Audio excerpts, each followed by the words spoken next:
Today we're going to be returning to Ascension 4,479 days later. So first thing we're going to get out of the way, like right off the bat, is the fact that no, your phone is not broken, no, there's nothing wrong with the game, this is just how the map is. Until you turn on the power, the whole map is just in black and white and there's nothing you can do about it. Personally, I think it's actually kind of cool seeing the map go from black and white up until you turn on the power and then like you turn it on and you get that whole reveal when you see the whole map in color for the first time. Realistically speaking, and in terms of like the story here, I'm not really sure why everything is in black and white. I'm not sure if this was just like, you know, a gameplay decision or if there is like an actual story reason as to why everything is in black and white. I've always just thought that it was kind of like a cool design decision. Now here's the real question that I want to know from you guys down in the comments. Do you guys go out this door or do you guys go from the door down there? Personally, if I'm gonna be honest, I always kind of just go out the door right there. I don't know why, I just kind of like going that way considering that Jug is on the way to power, and then, you know, once you get the power on, then you don't have to worry about opening up any more doors to actually get access to Jug. Like, Jug will already be open at that point. Usually, I don't stay in the starting room for too long. I usually just get through, like, round 2 or so, and then from there, once round 3 starts, I'll get into here, because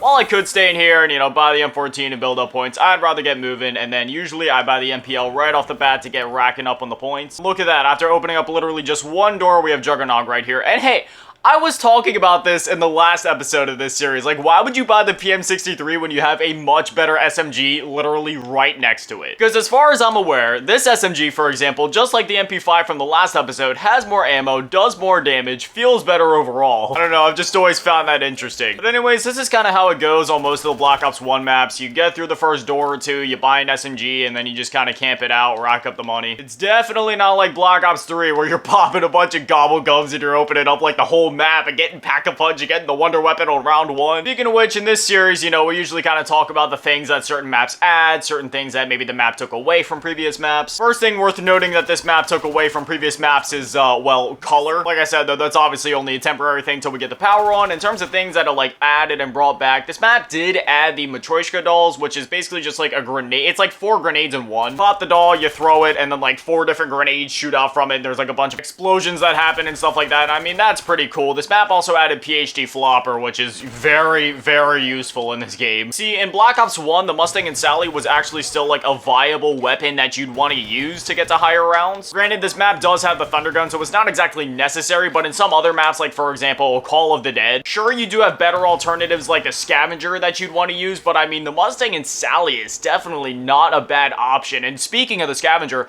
that weapon in itself is an explosive weapon, so PhD Flopper is very useful for that. Granted, I know the Scavenger is on Call of the Dead and that's a completely different map, but I'm just explaining why PhD's addition in the first place was so important. And plus, it lets you not take splash damage from the ray gun, which is huge. And who could forget one of the best features of the perk when you dolphin dive and let off like that big explosion all around you? I've always loved that. It's so sick. Anyway, with that being said, let's go ahead and turn on the power. Let there be light, let there be color. Look at how beautiful the map is. Let me just go back down to the spawn and just kind of like show you guys how much the map, I mean, you can even see it in this room alone. Like, this map in color is so beautiful. I love the dynamic, like, between the black and white until you get the power on, because even in black and white, the map still looks pretty sick. But once you get the power on, just like, hey, just look at it. It is so different from anything else that we had gotten in Zombies up to this point. Closest thing we had to, like, this facility aesthetic would have been in, like, Doris, I guess. But by the time that you get to Doris, like, the whole place has been torn down by the apocalypse. You know, the zombies have gotten to it. Walls are blown out. There's, like, whole chunks of the building missing. But this, you know, even though the zombie outbreak has happened here,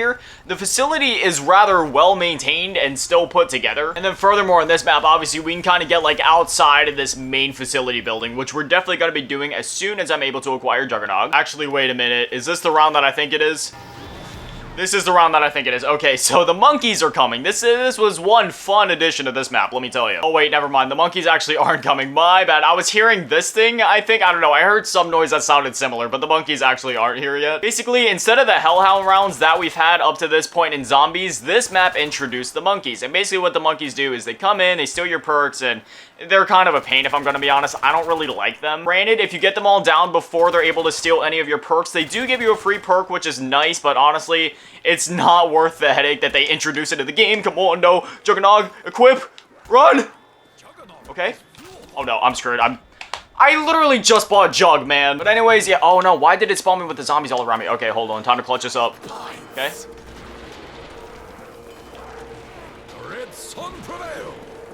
Now I'm going back down those stairs. I'm just gonna go ahead and spin the box. I need something better than is what I currently have. Please give me something good. The FAMAS, you know what? I'll take it. That's better than the MPL at least. I really need points. I really need money. I'm trying to get quick revive. Death machine, literally perfect. Come on, pull out. Okay. Go.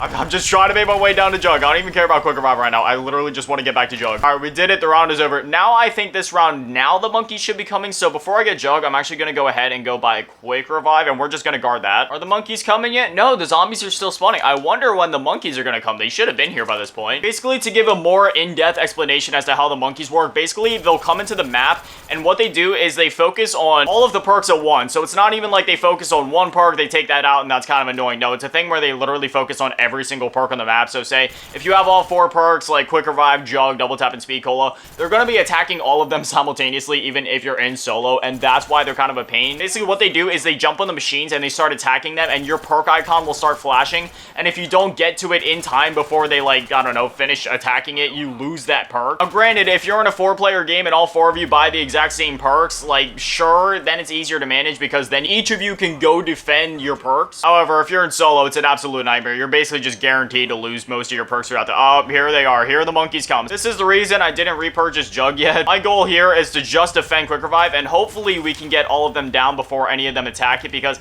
if one of them even jumps onto the machine, you're screwed and you're not able to get the bonus perk. If you want to get the bonus perk, you have to get through the entire wave without any of them even touching the machine. Thunder Gun is really good for this round because obviously you just shoot it and all the monkeys in the vicinity just get blown all over the walls, but like when you're trying to do this with a bullet weapon, you have to be so accurate and make sure you're like reloading at all times. Okay, monkey, come for me.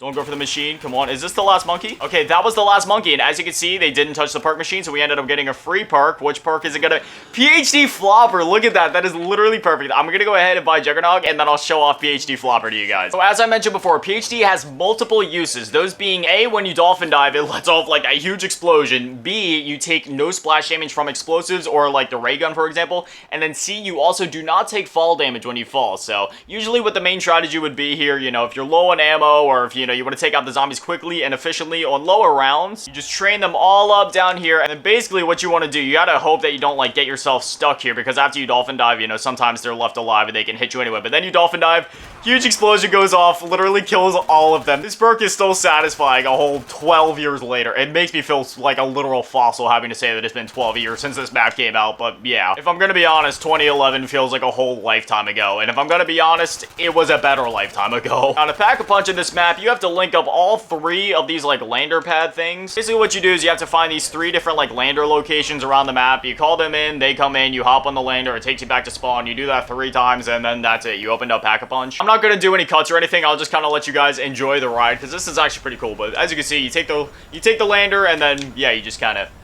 go back across the map. You can see like a whole thing of the map. Like, yeah, not even all of this is playable that you're seeing. Like, obviously some of it is out of bounds, and they have some pretty dense fog to kind of cover up like the unfinished bits or the out of bounds bits. But yeah, it's genuinely pretty cool. Then as you can see, there's a little monitor up here, and 1/3 of the rocket is filled up because obviously we took care of 1/3 of the total rockets in the map. So now we're gonna go ahead and get the other 2. Another perk that this map added was Stamina Up, and if you don't know what Stamina Up does, basically, you know, it just increases the amount of time that you can run for, but it also increases your sprinting speed. So that's pretty useful. Personally, I don't really get Stamina Up on a lot of maps. The only one that I get it on consistently is Origins. Like, as I was saying during the World of War series, in any map, it doesn't matter what game it's on, I always get my core 4 perks, you know, quick revive, Juggernog, double tap, speed cola, unless it's Black Ops 4, of course. But Origins, that's my one exception. You know, I always get Stamina Up instead of double tap, because on that map, if you spend 30,000 points and then you go to the rewards chest, you're able to get a free double tap, and then you can have 5 perks. So that's mainly why I switch out double tap for Stamina Up, but also just trying to run through the mud in that map, it's a literal nightmare. We got 1 zombie left right now. We're not going to kill it just yet. I want to go ahead and try to open up pack. Actually, I don't know if I'm going to have enough points. As you can see down there, there's a little sign pointing to pack a punch. However, if we go over there right now, I'll show you guys real quick just so you guys kind of see it. There's a blast door right there, but it's not open yet until we link up all of the rocket pads. Unfortunately, I don't have enough money. I'm literally 200 short, so yeah, we're gonna have to start up the next round. Whoa, I thought that was the last zombie. Where did all these zombies come? What? Where did you guys come from? I could have swore that last zombie we just killed was totally the last one. What is this? This is like a full round. All right, I'm gonna do the whole PhD Flopper thing again. So we're gonna train him up. Bring him up here. I gotta get to the top of the stairs quick. And then real quick, before they get too close, come on, dolphin dive!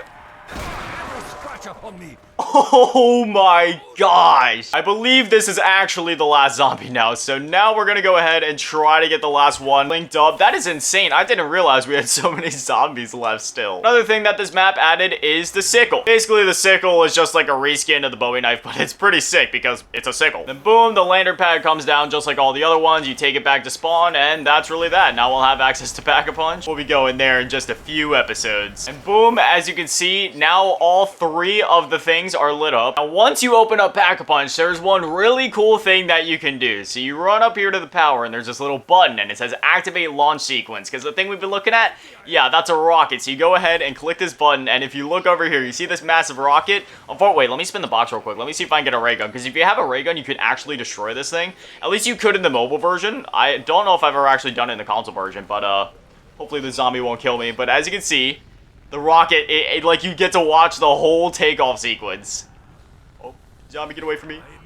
And as you can see, it just kind of like goes up into the sky. It's honestly really freaking cool. I've never watched it long enough to see like when it actually disappears, but yeah, it's really cool. It leaves all the smoke and stuff everywhere. It's a really cool moment. Well, this sucks. I'm completely out of ammo, and all I have to my name are 4 grenades. So, I guess I'll buy more ammo for the MPL. I really didn't want to. Just in case I didn't mention it or explicitly say before, this map also featured the return of the Thunder Gun. The Thunder Gun was obviously introduced in Kino der Toten, and then they brought it back for this map. This was also technically the last map in Black Ops 1 to feature the Thunder Gun, unless you count the World at War remasters, which it was kind of a tricky situation. So if you pre-ordered Black Ops 1, you got access to the World at War remasters. However, if you didn't, then technically the World at War remasters didn't come out until the end of Black Ops 1's life cycle, where the Thunder Gun would make a return in some sort. But again, technically those maps were already out if you pre-ordered Black Ops 1, so it's kind of a tricky situation there. Obviously, the Thunder Gun wasn't originally available in the like original version of Nocturne Toten in World at War, but in the Black Ops 1 remaster version, it is. Unfortunately, Verrückt wasn't blessed with the same treatment, and you get the Winter's Howl on that map. Of all the wonder weapons in Black Ops 1, I'm not really sure why they went with the Winter's Howl, but they did. You know, just putting one of the worst wonder weapons in Zombies history on one of the hardest and most claustrophobic maps in Zombies history doesn't sound like a recipe for disaster to me. Anyways, with that being said, I'm doing my best to save up for Pack-a-Punch right now. I don't want to buy any more MPL ammo if I can avoid it. I'm going to try to just like train him up out here and hit him with the PhD flopper. As you can see over there, the blast door is now open, which means we can go in there, and no, I will not be Pack-a-Punching the MPL. I will be Pack-a-Punching the FAMAS. Just like this, get all the zombies up in a nice, neat little train. I must say, we will not be covering the Zombie Chronicles remasters in this series. However, that being said, the version of Ascension on Black Ops 3 is truly like stunning. It is so beautiful that words cannot even describe it. That goes for like all of the Black Ops 1 remasters on Black Ops 3. They went so hard on those for no reason. Like Shangri-La looks amazing. Moon looks so good. Ascension looks great. Kino der Toten, again, beautiful. But with all that being said, I have now expended all of my ammunition and all of my grenades, which means all I have is a knife. So I'm gonna try to do a little bit of PhD flopping, and hopefully that'll get me enough to Pack-a-Punch. PhD flopper! And oh my gosh, hopefully the zombies don't get me down. I'm gonna try to Pack-a-Punch really quick. No, zombies, get away from me. I'm trying to Pack-a-Punch. This map also featured those zombies that you probably have seen multiple times at this point, where they'll be running, but then they like stumble over themselves and they'll roll on the ground. And while that may seem like a nice feature at first because it kind of slows them down, it definitely messes with your train from time to time, because, you know, you're spraying into the zombies, you're aiming for the head, you're locked in trying to shred through all the zombies possible, but then you got that one Shrey that was rolling on the floor, and now you have to, like, adjust your aim specifically for that zombie. The lighting is pretty decent here, but as you can see, they brought back the same Pack-a-Punch camo from Kino der Toten, which, hey, I don't mind, because this Pack-a-Punch camo is beautiful, and every single map in Black Ops 1 has this same Pack-a-Punch camo, except for the World of War remasters, obviously. Well, you know, none of the World of War remasters have Pack-a-Punch besides Doris, but that being said, yes, Doris does feature the original Pack-a-Punch camos in it, at least to a certain extent. That map has 2 Pack-a-Punch camos, and to this day, I'm not sure if that was like a glitch or a mistake on Treyarch's part. So like, the original World at War guns that had the original Pack-a-Punch camo, those still have the World at War camo, but when it comes to the Black Ops 1 guns, those have the new Black Ops 1 Pack-a-Punch camo. So again, I'm not sure if that was a glitch or if they did that intentionally as like a nice little callback to the World of War camo and guns. I'm not really sure. It's kind of like the best of both worlds, but I don't know. I've always just found that to be a nice and fun little quirk. It wouldn't be until Black Ops 2 where they started introducing like each map having their own unique Pack-a-Punch camo, at least to a certain extent, because Transit, Die Rise, and Buried, they all have the same Pack-a-Punch camo. However, Mob of the Dead and Origins have different camos. And then once you get to Black Ops 3, basically like all the maps have their own unique and different camos. Anyways, with that being said, that is the second monkey round down. They stole my joke. Doug. I feel like I covered basically everything important that I would have needed to cover. Sure, we didn't get the Thunder Gun in this video, unfortunately, but it is what it is. I can only do so much when it comes to Mystery Box RNG. But that's where I'm gonna leave it. Now I definitely want to hear from you guys. Do you guys like Ascension? Do you have any memories with this map? Was this one of your favorites? Was it one of your least favorites? Whatever it is and whatever you're thinking after watching this video, I definitely want to hear from you guys. Anyway, as always, a shout out to the patrons and channel members, Carmen's Figure. I'm a little bit of Big Dad, managed to with source rocks, phrase, act, polar, radio, website, Lamas, Bianca, Spectator, Drippy Sound, no asking, Kuna, Imagine, Center, 2 15, Flips in 1, and Reynolds, and Unknown. Thank you guys for watching. Have an amazing day. Stay beautiful. I love you all. Peace.